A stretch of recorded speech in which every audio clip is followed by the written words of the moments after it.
মোহাম্মদ ইউসুফ আলী কবছর আগেও এদেশের লক্ষ বেকারের একজন ছিলেন তিনি। চাকরির সন্ধানে ঘুরে ঘুরে জুতোর শুকতলা ক্ষয় করবেন, নাকি সাতপুরুষের ভিটে বাড়ি বিক্রি করে মধ্যপ্রাচ্যে পাড়ি জমাবেন ভেবে পাচ্ছিলেন না।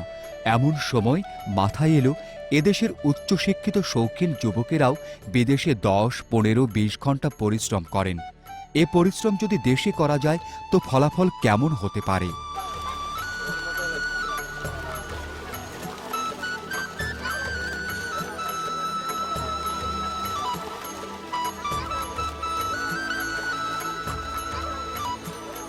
ঢাকার সাভারস্থ বেড়াইত গ্রামের মোহাম্মদ ইউসুফ আলী এ প্রশ্নের জবাব খুঁজতে নেমে পড়লেন মাঠে।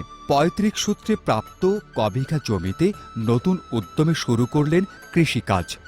জমির অবস্থান ও মাটির গুণাগুণ অনুযায়ী ধান, পাট ও বিভিন্ন ধরনের শাকসবজির চাষ করতে লাগলেন তিনি। সঙ্গে নিলেন মৎস্য চাষ। জমি ও পুকুর থেকে আসতে লাগল আশার অতিরিক্ত ফলাফল। মোহাম্মদ ইউসুফ আলী আরও উদ্যমী হলেন, বাড়াতে লাগলেন তার ক্ষেত খামারের পরিধি। বর্তমানে প্রায় 30 বিঘা জমিতে চলছে তার কৃষিকাজ ও মৎস্য চাষ। এর সঙ্গে যোগ করেছেন হাইড্রো ওয়াটার নামে পানীয় পানির ব্যবসা। বর্তমানে আধুনিক স্থাপত্যের ছোঁয়া নিয়ে মোহাম্মদ ইউসুফ আলীর এই বাড়িটি ওপর দিকে উঠছে তার পরিশ্রমের নিদর্শন স্বরূপ। তার সৎ নিষ্ঠা ও উদ্যমী চরিত্র চেতনার প্রতি আকৃষ্ট হয়ে স্থানীয় বনগাঁও ইউনিয়ন পরিষদের 4 নং ওয়ার্ডের অধিবাসীরা তাকে সদস্য নির্বাচিত করেছেন।